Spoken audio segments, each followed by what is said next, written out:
இப்படி அதுவே நீர் எங்களையும் அந்த கேட்கிற எங்களையும் மற்றத்தையும் வழிநடத்தும் மற்றபடி நாங்கள் நடக்க எங்களுக்கு நன்றி. தேவ சத்தத்தை பற்றி தான் நான் பேசுகிறேன். முதல்ல 2 வார்த்தை என்னென்னா, தேவன் ஏசப்பா வந்து பிதாவுக்கு அந்த ஜபத்தெல்லாம் ஏறினது அவர் சித்தத்துக்கு விட்டு கொடுத்தாரு முதல்ல. 2வது அதே மாதிரி நம்ம கொடுத்து தேவனை சுத்தம் என்ன அப்படிங்கிறது. 3வது அந்த 2 காரியமும் நான் முதல்ல 2 வாரம் பேசுகிறேன். 3வது நான் வராதனால 3-4 பாயிண்ட் பேசுகிறேன். என்னென்னா, நம்ம தேவனுக்கு எப்போவுமே செய்ய தயாராக இருந்தால் அது 4வது என்னென்னா, அப்படி சித்தத்துக்கு போது செய்தால் நமக்கு ஆசீர்வாதம் கிடைக்கும். நான் போன வாட்டியே கூட சொன்னேன், இப்போ வந்து எனக்கு விருப்பமானதெல்லாம் நிறைவேற்றக்கூடாது.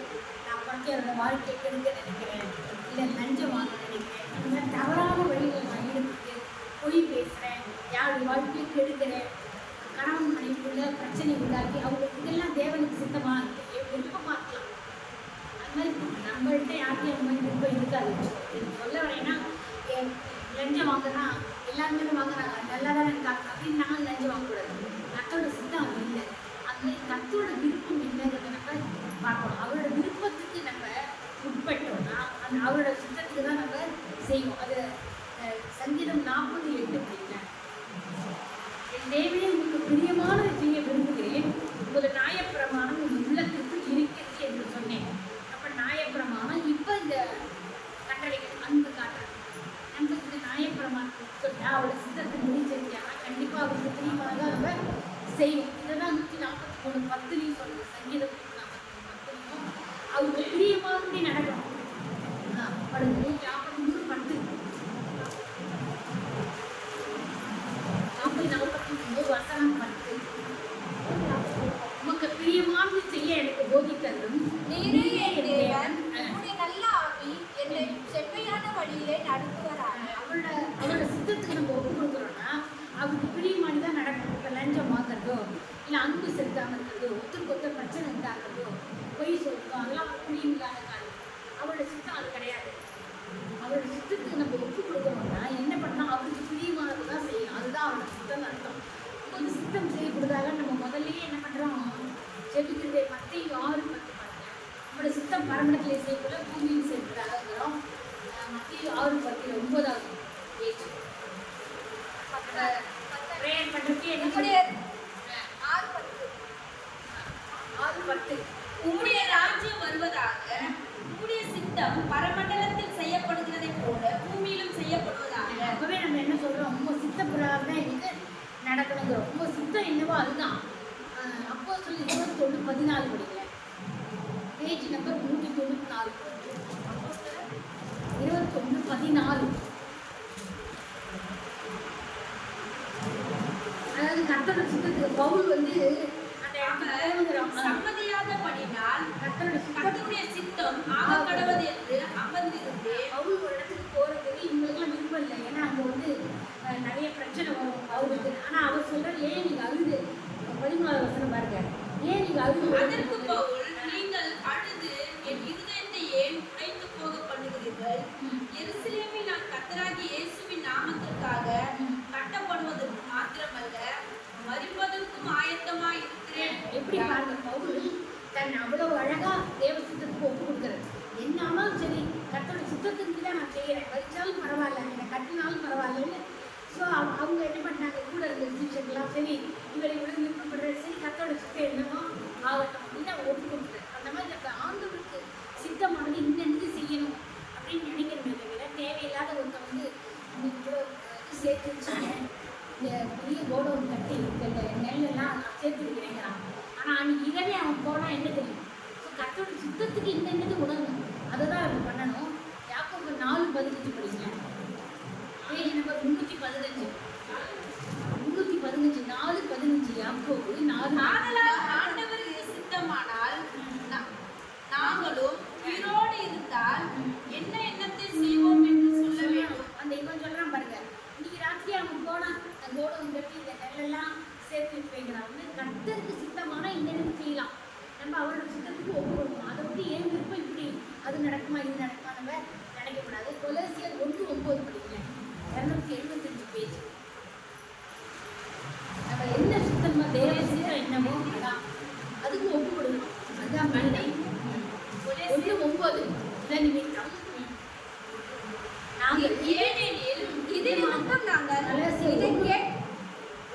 9 இதன் நிமித்தம் நாங்கள் அதை கேட்ட நாள் முதல் உங்களுக்காக இடைவிடாமல் ஜெபம் பண்ணுகிறோம்.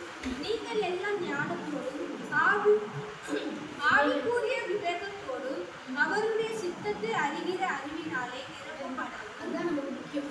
அவரோட சித்தம் என்ன, அது அறிகிற அறிவு தான் நமக்கு வேணும். அவரோட சித்தம் இல்லாத காரியங்கள்ல அவர் நமக்கு செவி கொடுப்பான்னு நினைக்க முடியாது. செவி கொடுத்தா கூட அது நல்லதா அமையாது. அவரோட சித்தத்துக்கு நம்ம ஒப்பு கொடுக்கணும்.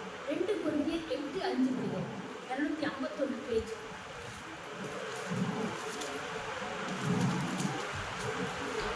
மேலும் நாங்கள் நினைத்தபடி மாத்திரம் போடாமல் தேவனுடைய சித்தத்தினாலே முன்பு தங்களை தாமே கர்த்தருக்கும் பின்பு எங்களுக்கும் ஒப்பு கொடுத்தார்கள்.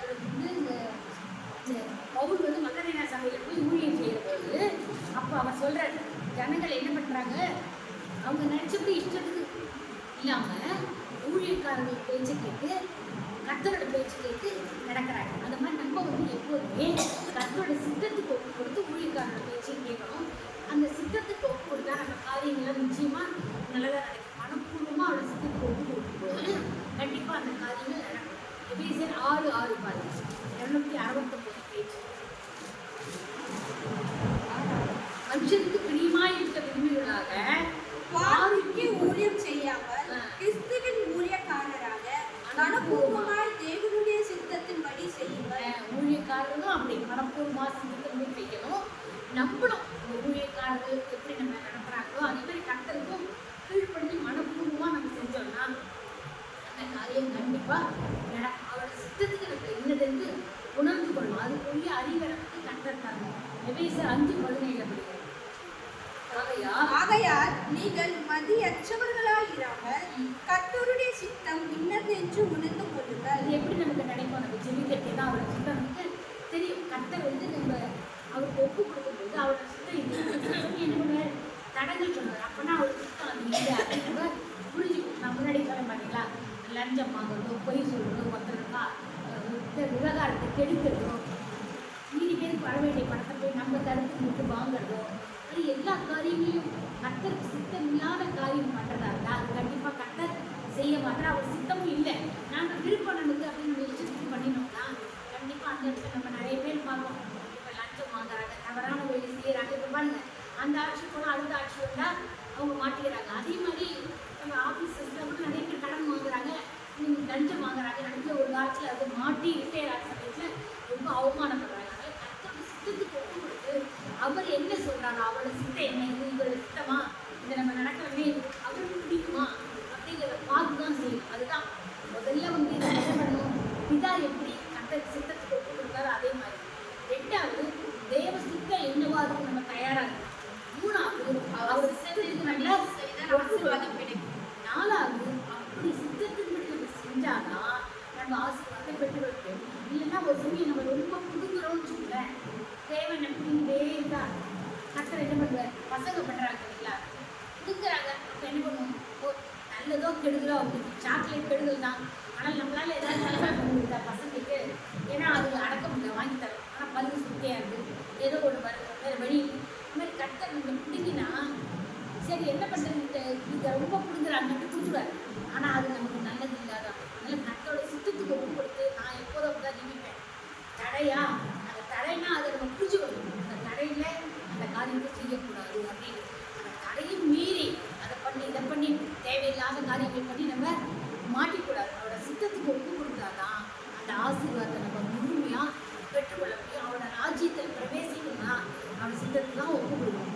மத்தேயு 7:21 படிக்கணும், 11 பேஜ்.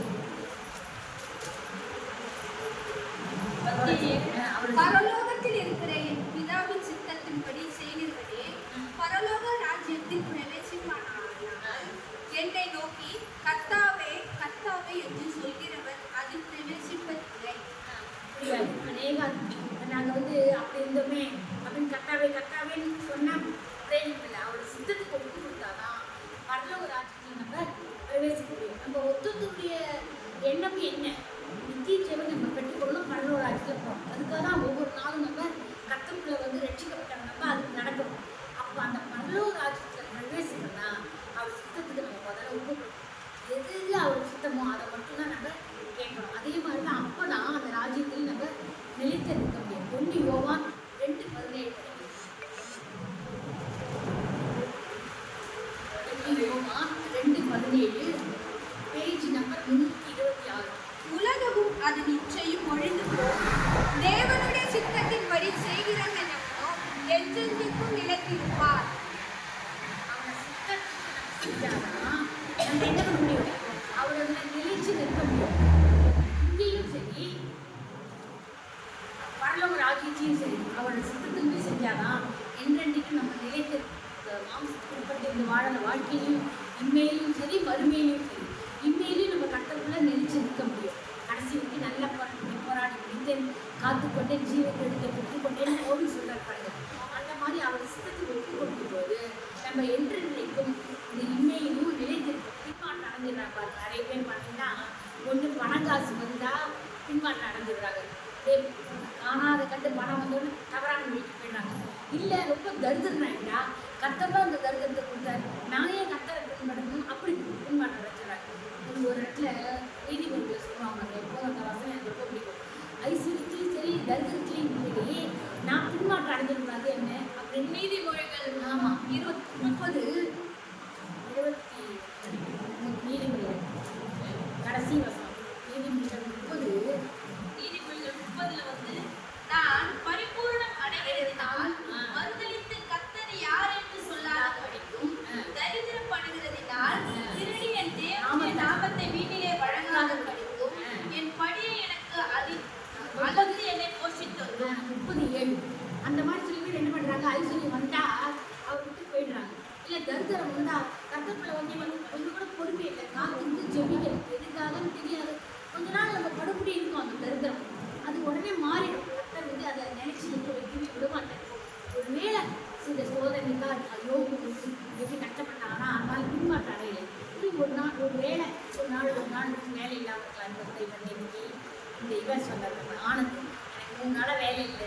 அப்போ நான் சொன்னேன், ஜெபிச்சுக்கோங்க கரெக்டு கிடைக்கும், ஆனால் உங்களுக்கு இந்த நேரத்தில் ஒரு வேளை ரெஸ்ட் வேணும், அதுக்காக இருக்கும். ஆனால் கரெக்டாக விட்டுற மாட்டேன், உடனே வேலை கிடைக்க செய்வார். அது மாதிரி தரித்திரத்தால் நம்ம நினைச்சு நிற்க மாட்டோம். ஒரு வேளை ஒரு நாள் 2 நாள் ஒரு வேளை அரை வேலை இருக்கலாம், உடனே அதை கரெக்டாக மாற்றிடுவார். அந்த மாதிரி நம்ம நிறைய சாட்சி கேட்கணும். கொரோனா வீட்டில் கூட நிறைய பேர் கட்டக்குள்ள இருந்தால் பட்னியாக இருக்காங்க, எப்படி அவர்களை ஆசீர்வதிச்சார். இல்லை கத்துட்டு இருந்தால் கண்டிப்பாக நிச்சயமாக அவர் ஆசீர்வதிப்பார். நம்ம என்னென்னைக்கும் நிலைச்சிருக்கோம், இம்மையிலையும் சரி மறுமையிலையும் சரி. அதனால் அவரோட சித்தத்துக்கு ஒப்பு கொடுக்கணும். வாக்கு திட்டத்தை ஒப்பு கொடுத்தோம்னா அதை நிச்சயமாக நம்ம பெற்றுக்கொள்வோம். அந்த நிச்சயம் நமக்கு இருக்கணும். எபிரேயர் 10:36 படிங்க, 216 பேஜ். 10:36 எபிரேயர் அல்ல, தப்பா சொல்கிறேன், 307 பேஜ் நம்பர், 307 பேஜ் நம்பர் 10:36. நீங்கள் தேவனுடைய சித்தத்தின்படி செய்து வாக்குத்தத்தம் பண்ணப்பட்டதை பெறும்படிக்கு உண்மையும் உங்களுக்கு வேண்டியதாக இருக்கிறது. அவரோட வாக்குத்தத்தத்தை பெற்றுக்கொள்ளணும்னா அவர் சித்தத்துக்கு முதல்ல ஒப்பு கொடுத்தாதான் நம்மளோட வாக்குத்தத்தை பெற்றுக்கொள்ள முடியும். அவர் சொல்லியிருக்காரே அப்படின்னு உடனே படப்படாட்டாரு. அந்த பொறுமை எனக்கு வரும். எனக்கு கூட எனக்கு சுபாவம் கொஞ்சம் படப்படாதான், ஆனால் கர்த்தருக்குள்ள காத்திருக்கும் போது பொறுமையாக இருக்கேன். அந்த பொறுமையை நமக்கு கர்த்தர் சில நேரங்களில் அவசரப்படுவோம், ஆனால் அந்த காத்திருக்கிறோம் பொறுமையாக இருந்தால் தான் அந்த காரியத்தை நம்ம பெற்றுக்கொள்ள முடியும். அதே மாதிரி நமக்கு இன்னைக்கு கூட நான் ஒரு புதுசாக ஒரு மாறிட்டேன், சேர்மன் மாறிட்டேன். இந்த வீட்டுக்கார தீபிகா வந்து இந்த ராதாகிருஷ்ணன் நல்லவாதியாக இருக்கார், கொரோனாவில் விட இருந்தேன். அவர் மாதிரி யாரும் ரிட்டையர் ஆகிறார், அருண் ராய்னு விட்டுங்க. இன்னைக்கு அங்கே போகிறோம், அவர் மண்டே வச்சுருக்கார். இவர் எல்லா நாளுமா 2:45 மணிக்கு மேலே அப்படின்ட்டு. சரி நாங்கள் 2:45 உட்காந்து எத்தனை மணிக்கு எங்கள் உள்ள விட்டா 10 பேர் தான் இருக்காங்க. மனு கொடுக்குறவங்க, அந்த பொதுவான மனு கொடுக்குறவங்க அந்த 10 பேருக்கு 8 மணிக்கு உள்ள விட்டாங்க. அது வரைக்கும் உட்காந்துருக்கோம், ஒன்றுமே இல்லை தான்.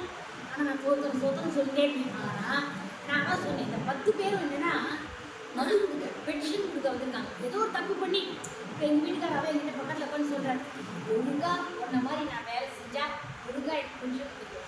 எங்கள் மாமனார் சொல்லுவார், அவர் சொல்கிறேன், 2 பேருக்கும் பென்ஷன் கவர்மெண்ட் ஆஃபீஸில் பென்ஷன் கிடைக்கிறது, அது சரியானபடி நடத்துதல் இல்லை. அதனால் என்னாச்சு, பென்ஷனில் தகராறு இப்போ வரைக்கும். பட் நான் ஒழுங்காக வேலை செஞ்சதுனால கர்த்தர் சில பிரச்சனை பொட்டிஷன் போட்டாங்க இவரால் எங்கள் ஆஃபீஸில் எல்லாம் என்னை ஏதாவது பண்ணேன். ஆனால் கத்தருந்து நல்லபடியாக நீடிச்சது மறுமை அந்த பென்ஷன் வாங்குற கடைசி நேரத்தில் கூட ஏதாவது ஒரு பிரச்சனை பண்ணேன். ஆனால் நான் உண்மை உத்தமாக இருந்ததுனால அவரோட சித்தத்துக்கு என்னை ஒப்பு கொடுத்தனால ஒழுங்காக பென்ஷன் இருக்குது. இல்லைன்னா அவர் செய்கிற காரியத்துக்குலாம் கூட என்ன எங்கள் ஆஃபீஸில் இது போட்டாங்க, மெமோ எல்லாம் கொடுத்து என்ன பண்ணலாம் உங்களை, ஏன் இப்படி பண்ணுறாங்க, யாரோ பென்ஷன் போட்டுக்கலாம் எங்கள் வீட்டுக்காரருக்கு. ஆனால் கர்த்தர் எல்லாத்தையும் சரியாகிட்டார். எதுக்கு சொல்ல வேணா, கர்த்தரோட சித்தத்துக்கு நம்ம ஒப்பு கொடுத்து சில நேரங்கள் பொறுமையாக காத்துக்கணும். இது வேற ஒன்று 8 மணி வரைக்கும் காத்துக்கணும். உள்ளே போனால் பரவாயில்ல, தொடர்பு ஒரு நாங்கள் 10 பேர் 10 நிமிஷத்தில் வந்துட்டோம். ஆனால் அதுக்கு முன்னாடி போனவங்க எல்லாம் ஒரு கம்யூனிஸ்ட், எங்கள் வீட்டுக்காரர் இந்த இது பார்க்குறாருல பாலிடிக்ஸ்லாம் பார்க்கணும் தெரியுது, கம்யூனிஸ்டம் தாவேக்கியால் சேர்ந்துருக்காங்க, அவங்க வந்துருக்காங்க. அந்த மாதிரி எல்லாரும் மாலை, நான் வேடிக்கை கிட்ட கூட சொன்னேன், எனக்கு நிறைய இது கொடுப்பாங்க, பொன்னாடை, ஒரு பொன்னாடை கொடுத்து போத்திருந்தா உள்ளே விட்டுருக்காரு, இல்லை யாரும் பொன்னாடை போத்திருக்கான் கொடுத்தானா அதெல்லாம் உள்ளே போகிறாங்க. இல்லை கான்ட்ராக்டர் அவெல்லாம் போயிட்டு இப்போ வெளியில் வேலை செய்வாங்க. சேர்மன் மேலே தப்பு இல்லை, ஒரு 10 பேர் தான் இருக்காங்க, 10 நிமிஷம் தான் எங்களுக்கு ஆகும், ஒரு நிமிஷம் தான் ஒத்துக்கும். ஆனால் ஒத்துக்கு 1/2 மணி நேரம் அப்புறம் ஆஃபீஸில் வேலை செய்வாங்க. எல்லாரும் போகிறாங்க, ஒன்றும் பண்ண முடியல எங்களால். நாங்கள் 10 பேரும் அமைதியாக உட்காந்துருவோம், எல்லாரும் அமைதியாக இருக்காங்க. நான் தான் கிண்டல் வச்சுருக்கேன், இந்த மாதிரி ஒரு பொன்னாடை கொண்டு இருந்தால் நாங்கள் முன்னாடி போய்க்கலாம் போட்டு அப்படின்னு. பட் என்னென்னா நான் ஒன்றும் தப்பு செய்யலை, எங்கள் வீட்டுக்காரெல்லாம் வாயை தர முடியும். ஏன்னா அவர் தப்பு இந்த 10 பேராலே தப்பு செஞ்சதுனால ஒன்றும் செய்யல, அவளால் வாய முடின்னு இருக்காங்க. ஏன்னா மனுக்குன்னு என்ன தப்பான காரியத்தை திருத்து கெஞ்சி கேட்கறதுக்கு அந்த மாதிரி ஆனதுனால வேறு வழி இல்லாத இடத்துல பொறுமையாக தான் காத்திருக்கணும். ஒரு காரியம் நமக்கு நடக்கணும்னா நம்ம பொறுமையாக தான் காத்திருக்கணும். அந்த வாக்கு தத்துவம் பண்ண பித்தளை பெற்றுக்கொள்ள வரைக்கும் நம்ம பொறுமையாக தான் இருக்கணும். நான் வாக்கு தத்துவம் பண்ணது எங்கள் வீட்டுக்காரில் பணம் வரும், அவர் ரட்சிக்கப்படுதான்னு நினைக்கிறேன், அதுக்கு நம்ம பொறுமையாக காத்திருக்கணும். அதே மாதிரி கடைசியில் இப்படிலாம் நம்ம வாக்கு தத்துவம் கொடுத்தா கர்த்தர் நமக்கு என்ன பண்ணுவார், நம்மளால் ஒரு சமயங்களில் வேண்டுதலை பண்ண முடியாமல் ஒரு சோகத்திலையோ இல்லை ஒரு கவலையிலையோ வருத்தத்திலையோ அழுகையிலையோ கண்ணீரையோ பிரச்சனைகளோ இருந்தால் கூட நமக்காக ஆவியானவர் நமக்காக அவர் வேண்டிக் கொள்வார். அது எப்படி சொல்கிறாங்க, ரோமர் 8:27 216 படி. 8:27 அந்தபடியே ஆவியானவரும் நமது பலவீனங்களை நமக்கு உதவி செய்கிறார். நம் ஏற்றபடி வேண்டிக் கொள்ள வேண்டும் என்னதென்று அறியாமல் இருக்கிறபடினால் ஆவியார் தாமே வாக்கு தத்தங்களாக பெருமூச்சுகளோடு நமக்கு வேண்டுதல் செய்கிறார். நமக்காக அவர் உதவி செய்வார். நம்ம அவர் என்ன வேண்டிக் கொள்ளணும் தெரியாமல் இருக்கலாம் அந்த இடத்துல. ஆனால் கர்த்தர் நமக்காக ஆவியானவர் அனுப்பி இந்த மாதிரி வேண்டுங்க, இந்த மாதிரி அவர் நமக்கு நம்மளோட பலவீனங்களை நமக்கு உதவி செய்வார். அதெல்லாம் அவரோட சித்தத்துக்கு நம்ம ஒப்பு கொடுக்கணும்.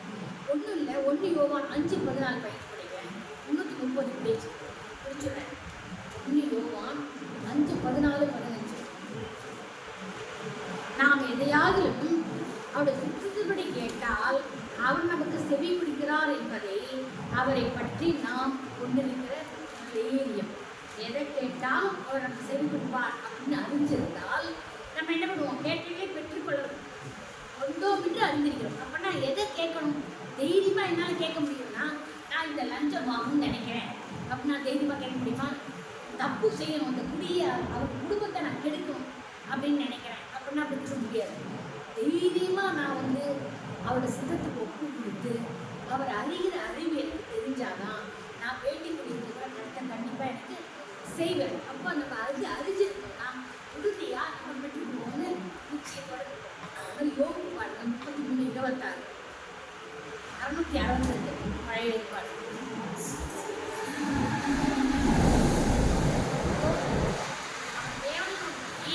விண்ணப்பம் பண்ணும்போது அவருடைய சமூகத்தை பீரத்தோடைய தாக்கி அவர் மேல் பீரமாகி அந்த மனுஷனுக்கு அவருடைய நீதியை பலனை கொடுப்பார்.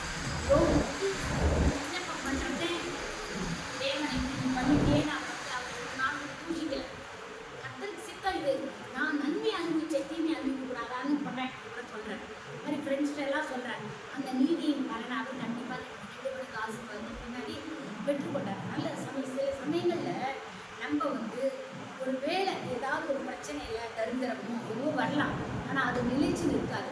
அந்த சித்தத்துக்கு நம்ம ஒப்பு கொடுத்தா ஆவியானவர் நமக்காக வேண்டுகை செய்வார். கண்டிப்பாக அவருடைய சித்தத்துக்கு ஒப்பு கொடுக்கும்போது அவருடைய விருப்பப்படி நம்ம பிரியமாக